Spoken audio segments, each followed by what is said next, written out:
And we're back. I'm going to replay it again because that needs its full attention. So listen clearly. Despierta, borinqueño, que han dado la señal. A boxer and a singer.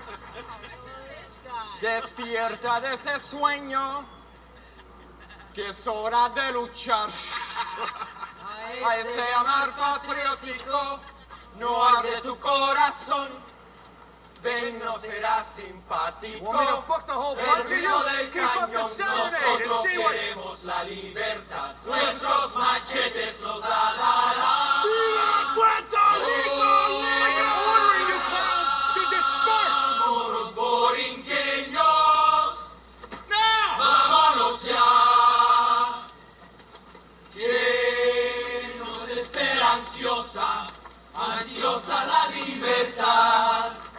La libertad. La libertad. We're outnumbered, boys. Thousands more are on their way. I won't play the rest of that clip. You can watch it on Disney Plus. So, what they are essentially, Bernardo and his fellow gang, the Sharks, are reciting La Borinqueña. La Borinqueña is the official anthem of Puerto Rico. After Puerto Rico became known as the Commonwealth of Puerto Rico in 1952, the first elected governor, Luis Muñoz Marin, signed Law Number 2 of July 24th, 1952, which made an altered version of the musical composition known as La Borinqueña, its national anthem. The words that go with the composition were approved by Governor Carlos Romero Barceló on July 27, 1977, as per law number 123. Now, there's a whole backstory to it, how it was altered. Some of it was shortened. And it fills you with pride, but then again, it's such a webbing because it's such a sensitive topic. The politics that still plague the island, how it's related to the mainland, it's still very much complex. It's such a sensitive topic. So although this is placed here for under the guise of a proud Puerto Rican moment, and it's their anthem, but then it's still very much immersed in that whole racial dialogue that makes it very uncomfortable to watch. Again, I get it as a timestamp of the 50s and how a lot of these, Irish folk, children of Irish descent, of Irish parents and are now of Irish descent, were not comfortable with now the migration wave of Puerto Ricans, and there had already been established other Latinos as well that were migrating to the United States, but they felt very much, we're here, we were born here, this is our turf, this is our this, and they're fighting over essentially nothing because it was they themselves were being evicted just along with Puerto Ricans at that time, because again, that's what happens with rezoning and gentrification, which is another common thread between this film and In the Heights. It is that incessant need of constantly displacing people. But nonetheless, and I will link my In the Heights review in the description box, and you make your own decision. That was just my perspective, and you can have your own. But I will read the anthem, which is Despierta borinqueño, que han dado la señal, despierta de ese sueño que es hora de luchar. A ese llamar patriótico, no arde tu corazón, ven. No será simpático el ruido del cañón. Nosotros queremos la libertad y nuestro machete nos la dará. Vámonos borinqueños, vámonos ya. que nos espera ansiosa, ansiosa la libertad, la libertad, la libertad. And again, you can do your own research, but I will translate. Arise, Boricua. The call to arms has sounded. Awake from the slumber. It is time to fight. Doesn't this patriotic call set your heart all right? Come, we are in tune with the roar of the canyon. We want freedom, and our machete will give it to us. Come, Boricuas. Come now, since anxiously awaits us, anxiously freedom, freedom, freedom. So, although, and again, that's the alternative that we have here, where nothing is, and as they're singing it, it's not translated, to omit that other factor of having to, like, what are they saying and whatnot, you know, because that has been always consistent in a number of films when it has anything to do with people of color and a different languages, constantly the other. And how people, you know, some people are antiquated and are very stuck in their ways, and they don't want to hear or see things that don't mirror them. They don't have a universal appeal, and they don't see themselves.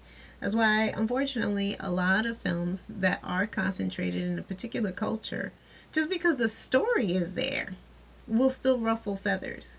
And we'll get into that when I do my next review, Turning Red, and that controversy that soon followed, which I still don't even understand that was a beautiful film.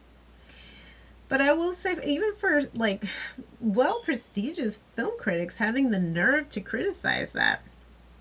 Do you say that about most other foreign films? German films?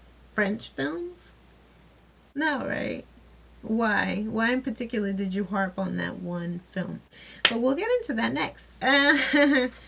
It's just like this constant reminder of this racism that always looms over. And it doesn't have to be necessarily of a one particular nationality or ethnicity over another. It can be even down to our damn politics between Republicans and Democrats. But I did find the quote that I was thinking about in my earlier video, the start of this review. So here it is.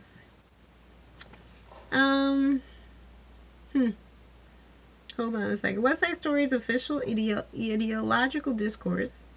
As a result, I have tried, this is the author of this particular chapter, I have tried to demystify and rescue the racist ideology that has silenced registered the textual intricacies. The racist discourse is clearly inscribed in institutions of cultural power, like Hollywood and Broadway, and their official critical response.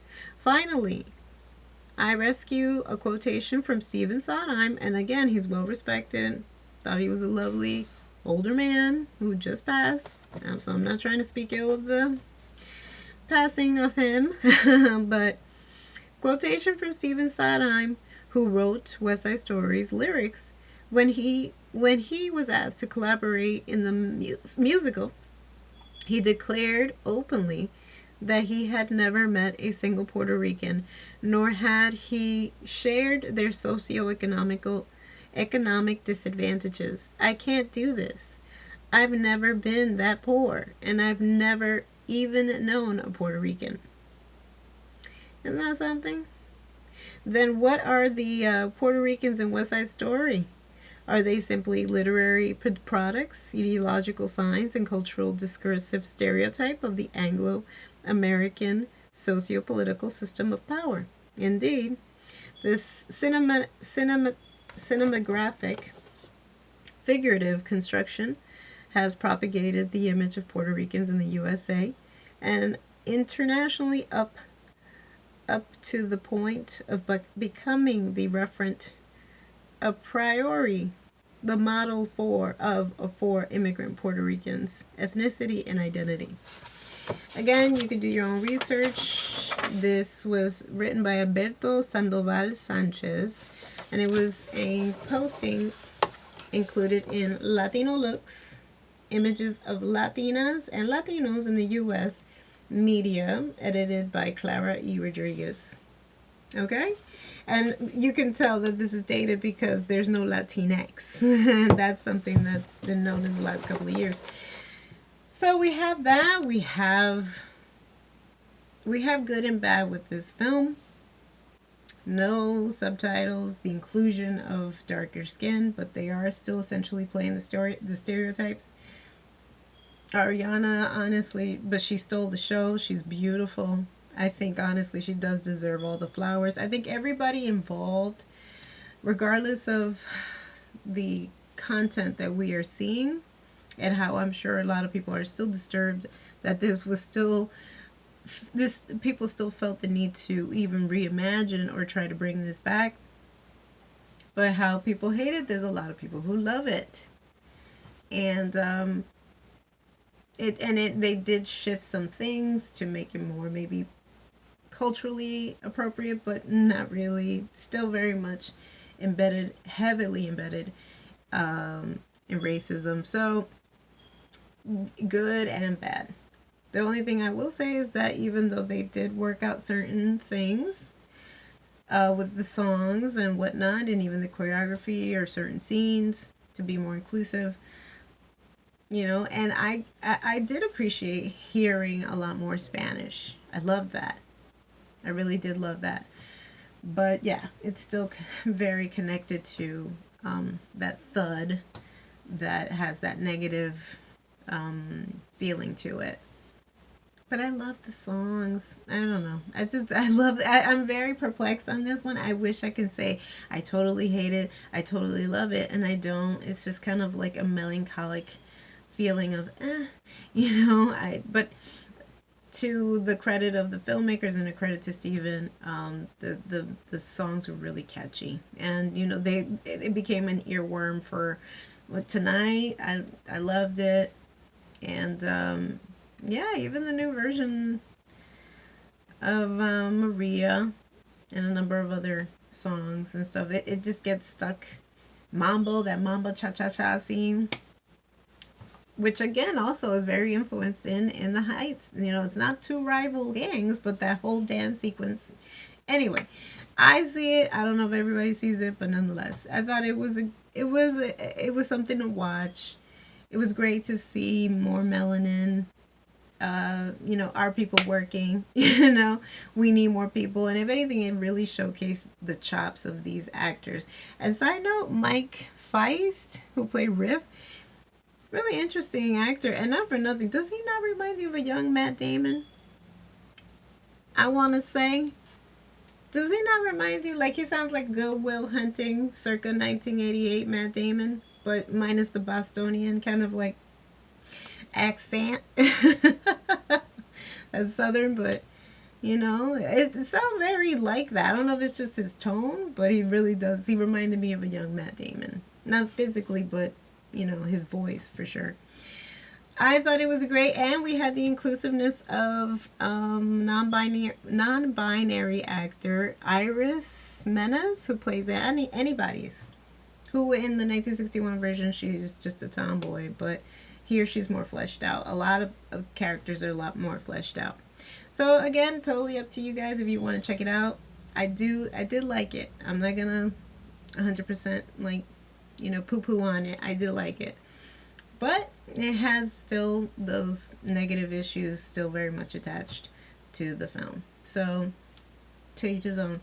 Anyway, stay tuned. I'm gonna be reviewing Turning Red and a few new movies and shows that have premiered on Hulu. I did just see Impeachment. That was, what a doozy. Can't wait to sink my teeth into that. And a number of other shows that are coming on